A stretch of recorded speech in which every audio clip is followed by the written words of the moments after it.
We're going to do a series of hip stretches and explore 2 hand mudras. And the first hand mudra is called Apana Mudra, and you just put your middle and ring fingers to the thumb and point the index and the pinky fingers down. So this mudra is for relaxing, grounding. It's wonderful if there's anxiety. And I just invite you to close your eyes and check in with how your body is feeling.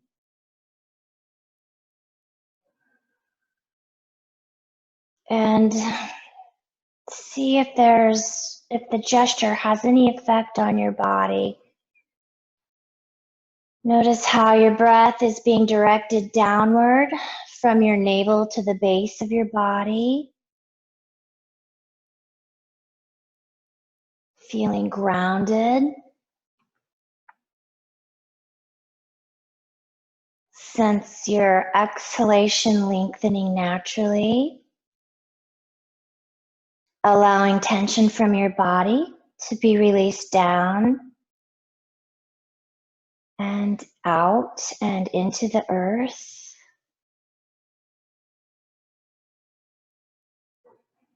Sense a downward current of energy. You might see this as a red, earth-colored energy carrying away all that is no longer needed within your body. Sense a downward current of energy, massaging your internal organs, nourishing your eliminatory system, your immune system.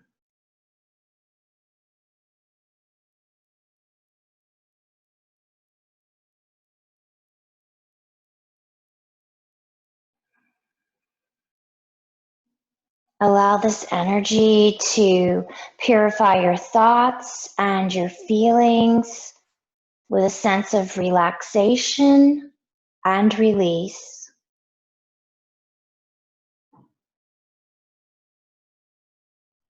Notice how each exhalation supports the release of any limiting thoughts, feelings, or beliefs that no longer support your journey.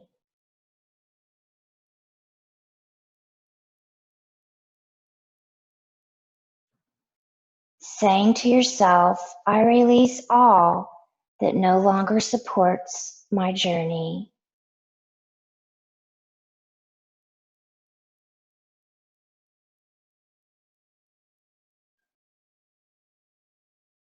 I feel grounded and supported.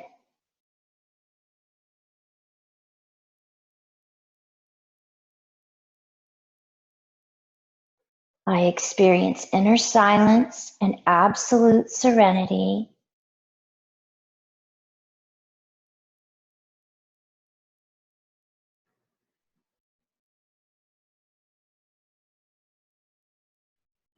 Slowly releasing the gesture, we'll come into kind of a side saddle or a mermaid pose. And this is where you might need a little cushion if your knee comes off of the mat. We're just going to start to move and notice how our hips feel. Just inhaling as we come back and exhaling as we go forward. And so I too tend to hold on in the hips, and that's really common. And so this is just a way to ease into it. Just inhaling as we go up and exhaling as we go down, and just easing in to sensation in the hips. And then we can calm down and hold, check in, really keeping our attention on how the hips feel and our breath. Continuing that extended exhale, we could walk around and explore what it feels like to kind of walk from one side to the other. Definitely going to feel more sensation walking towards that bent knee over on the side. And nice long exhales. And come back to center. And then here's where we're going to start to extend that leg into a pigeon pose. And the more we walk this back leg back, the more our hip's going to ground on the other side. If the hip does not ground on the other side, put a cushion under it. Bring the earth up to meet you so that you do have a nice grounded pose here. And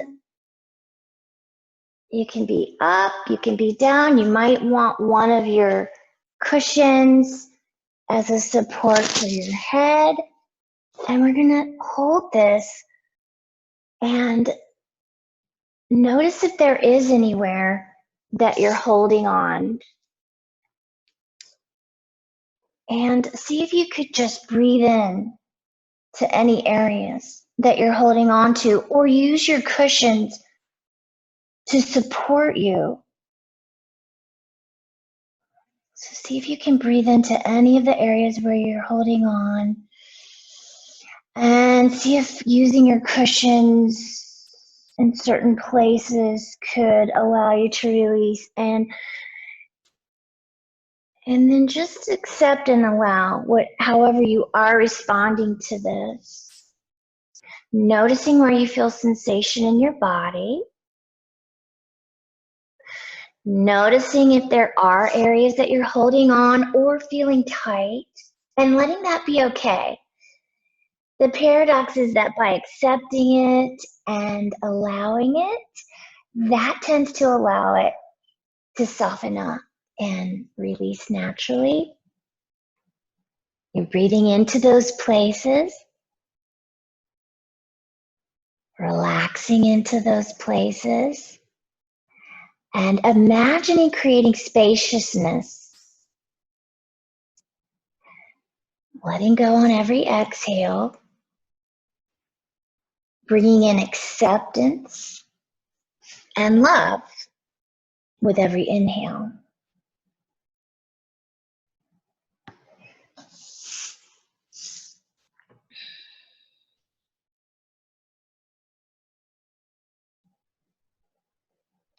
One more exhale, and we'll straighten the arms on an inhale and come back around to seated.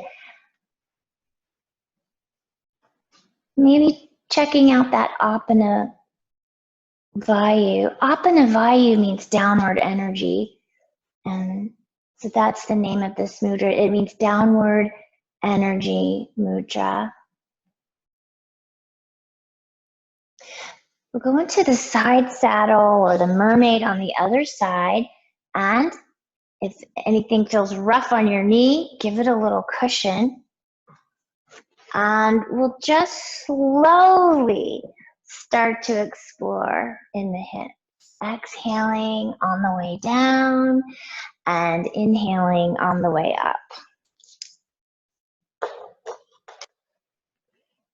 Bringing your full attention into what's going on in your hips. Breathing, relaxing, just watching and really allowing and accepting yourself to be wherever you are. And then when you're ready, we'll start to straighten that knee. And the more we walk it back, the more we're going to ground the hip.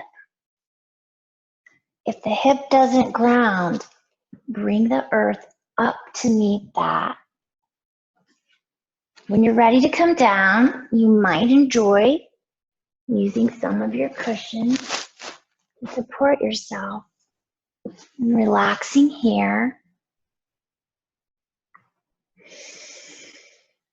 And just noticing how you feel on this side.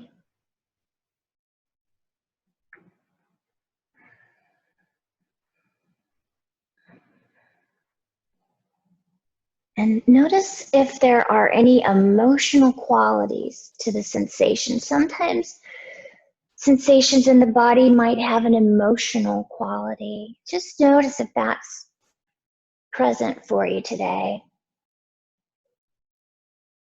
And just try to relax around any sensations that you notice and breathe in a really relaxed way into sensations.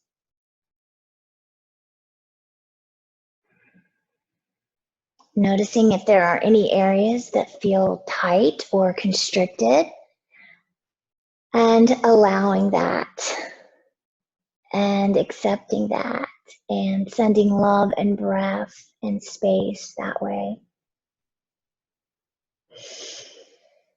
And then notice if there are. So notice where there are definitely places in your body that feel unrestricted, open, and free. Could be your toes, your nose, your knees, your biceps, your hands. Notice all of the areas within your body that feel unrestricted, free, neutral.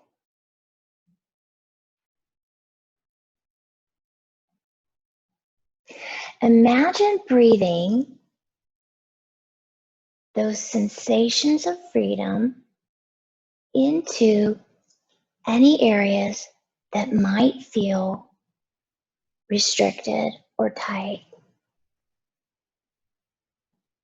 So imagine taking those feelings of freedom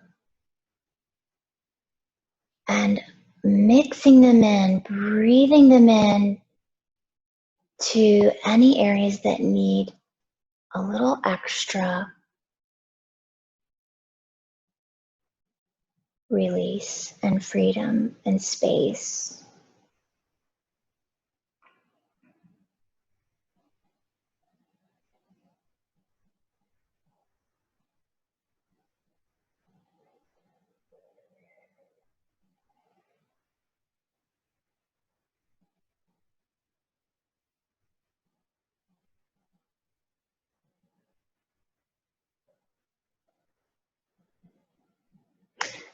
One more exhale, take your time, and we'll push up on an inhale and actually just slide our knee back to meet the other knee.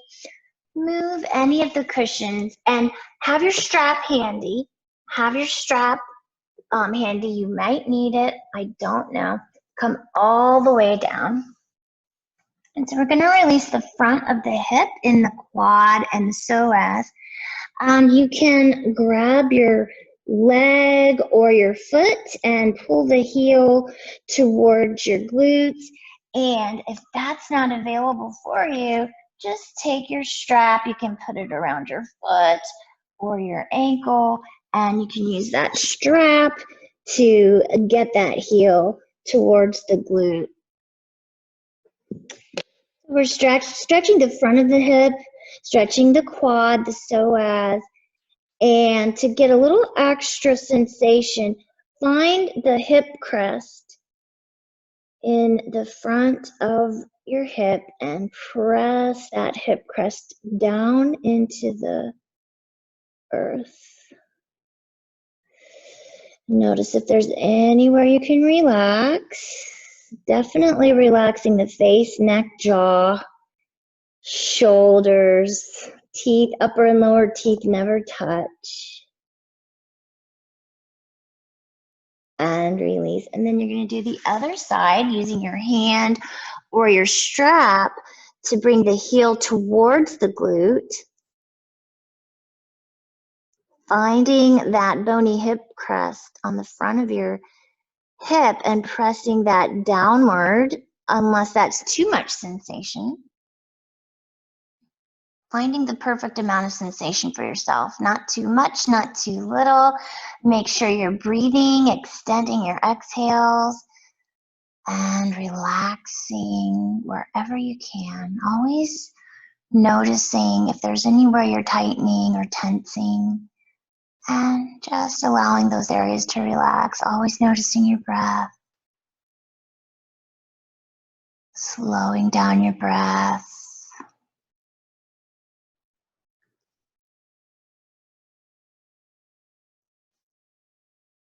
And relax and release. You can come up into a little sphinx or an up dog. Come back down, draw your hands back towards either side of your chest, engage your core, push yourself up, and sit back on your heels in a child's pose, stretching out the low back. Nice deep breaths. Now we're going to lie on our backs. Have your strap handy, coming onto your back and placing the strap over the ball of the foot. Straightening the leg as best you can. You can extend the other leg. And we'll go into the hamstring. If you ever get sciatic pain in the hip area,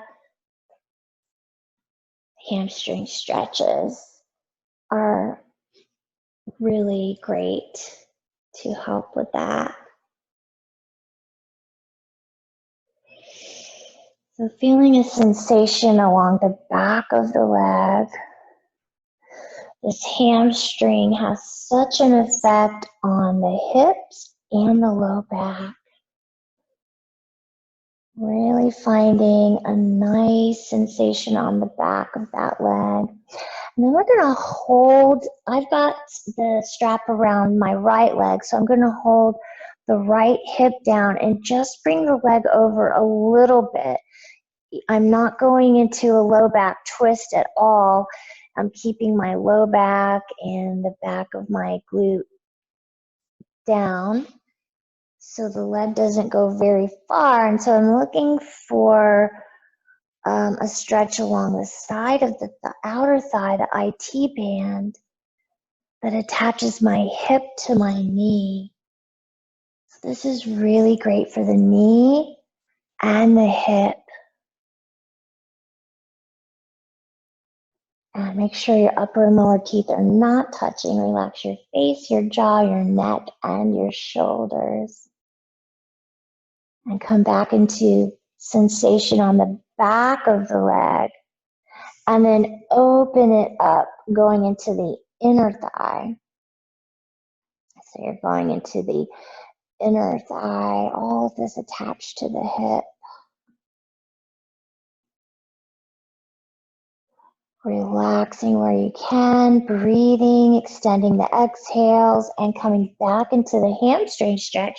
And we'll just slip the other foot into the strap and go into finding sensation on the back of the leg.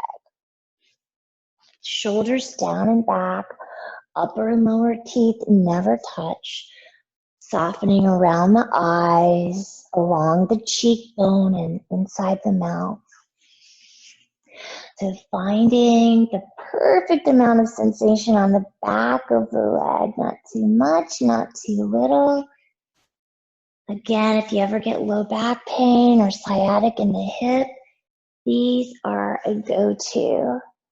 Now I'm going to keep, I happen to have the strap on my left foot, so I'm going to keep my left hip and glute anchored so that leg doesn't come very far across, but for me, it is a very intense sensation on the side, outer thigh area, the IT band. So if your IT band is tight and you're feeling a lot of sensation, make sure that you keep the upper body relaxed. So we're stretching the IT band, helping out our knee and our hip, but we're also noticing what happens to our breath and our upper body if we encounter tension. So we're building the habit of noticing, oh, there's no reason to stop my breath. There's no reason to tighten up my jaw or my neck or my shoulders. And simply by noticing, I can choose to relax.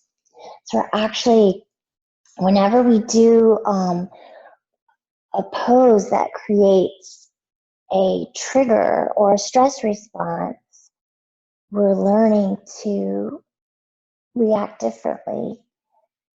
So we're going to come back and the hips, I'm coming back into hamstring stretch. The hips trigger a stress response for a lot of people, both physically and emotionally. So we're going to open out into the inner groin, the inner thigh that's connected to the hip.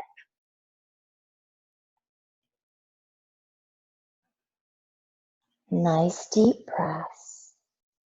Just the right amount of sensation. And come back into your hamstring stretch.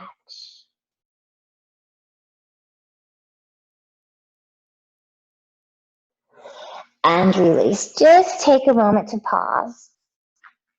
Notice how you feel. Check in with your breath. Notice if there's anywhere you can relax. Notice what it feels like to step back and be an observer, just watching and allowing, really allowing yourself to just be and accepting yourself exactly as you are. So one of the most effective hip stretch for me, because I've had low back and hip issues, is just a tight cross. So I'm just doing a really tight cross with my thighs. And then if you have knee issues, you want to grab underneath the knees. I'm going to grab in front of the knees for a deeper stretch. If you ever have sciatic pain, this is fantastic. It's going to directly stretch the piriformis, a very deep glute muscle. And so I'm pulling the knees towards the chest, relaxing the face, jaw, neck, and shoulders. Nice deep breaths. One more exhale, and then there's the figure four, which most of us are familiar with. The trick to that is flexing your feet for knee safety, but bringing that knee towards its shoulder. That's what's going to give you a really nice stretch, bringing the knee towards the shoulder and pressing the other knee away.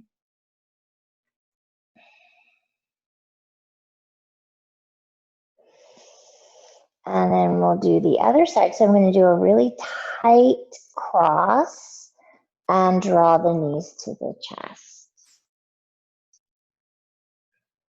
Noticing sensation, noticing your breath, noticing where you can relax.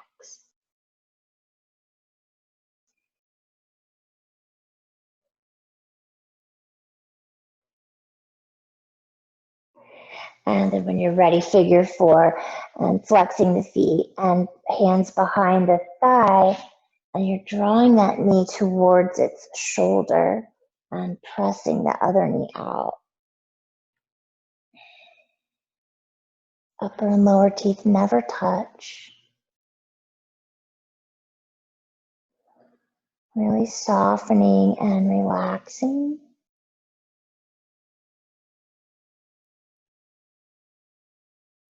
And releasing, feet flat on the mat, arms out in big T. And we'll just do gentle twisting from side to side, letting your knees fall from side to side. And you might look to the opposite side. So knees going one way and your gaze going the other way.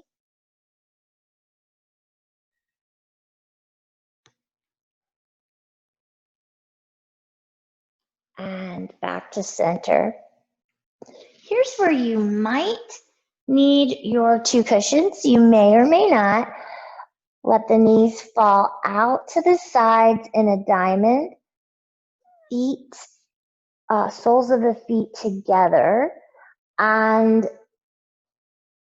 if it feels better, you could support your outer thighs with a cushion. I don't need the cushion when I'm doing the prone pigeon, but I do need them when I do this. I think that the inner groin, inner thigh is a little tighter. So we're all different, and I don't think that I can relax without the cushions.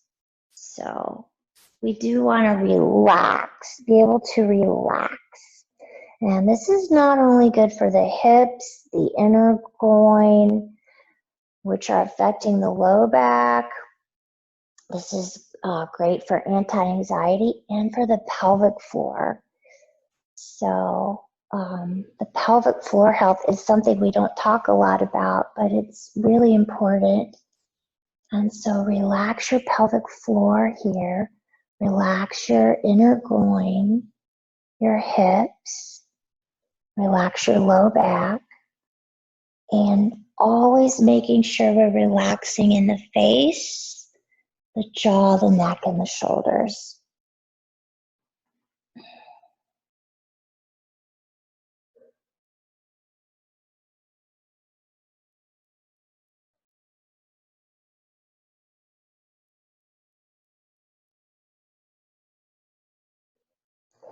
If your mind wanders, notice that it did, and then come back to what's happening within your body and come back to your breath.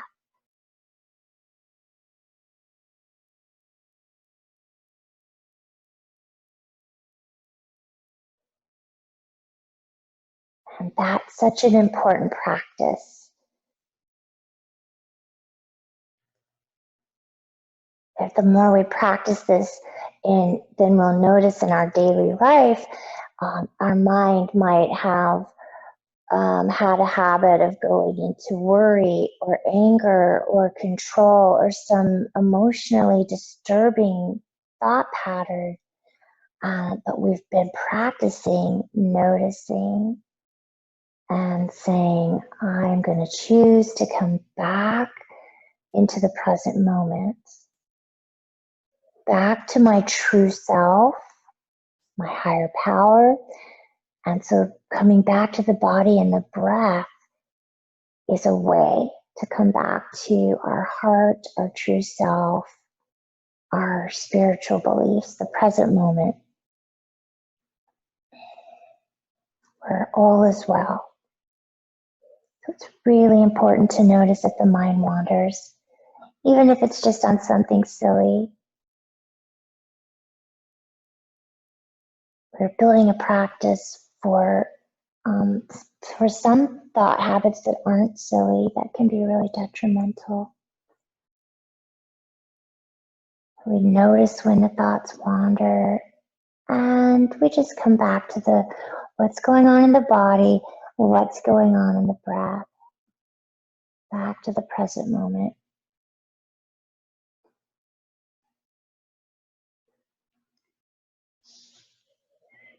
And take your time, come on to your right side. The right side is if we want to feel more relaxed, but if we've been feeling depressed or tired, we want to be energized, curl onto the left side.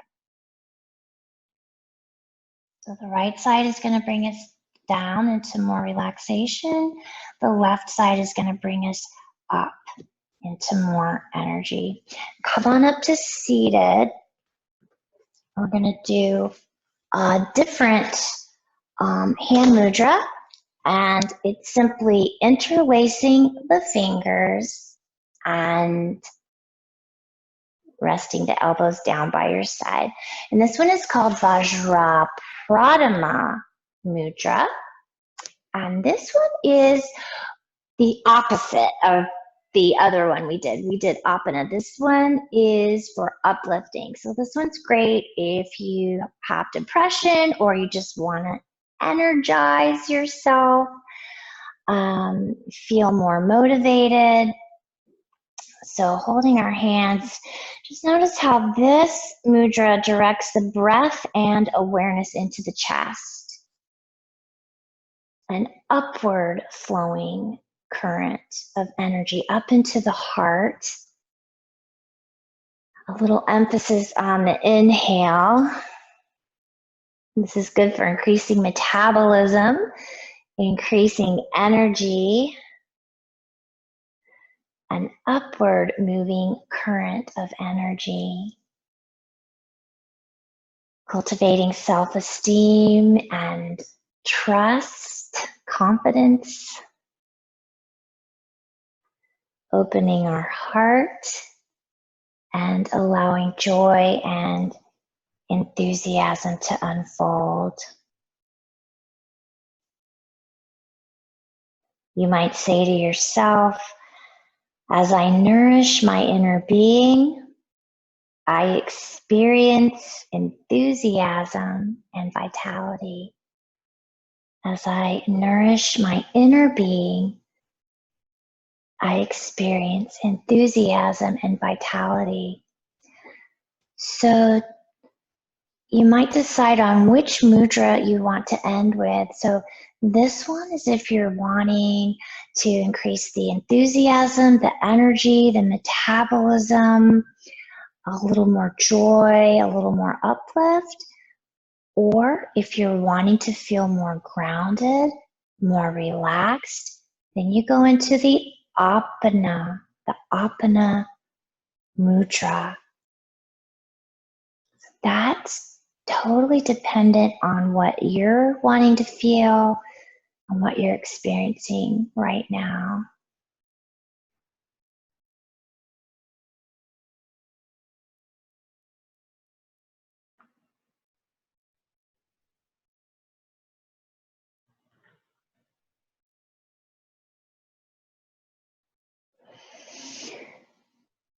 I'm going to release my hand mudra and go into Anjali mudra. And namaste.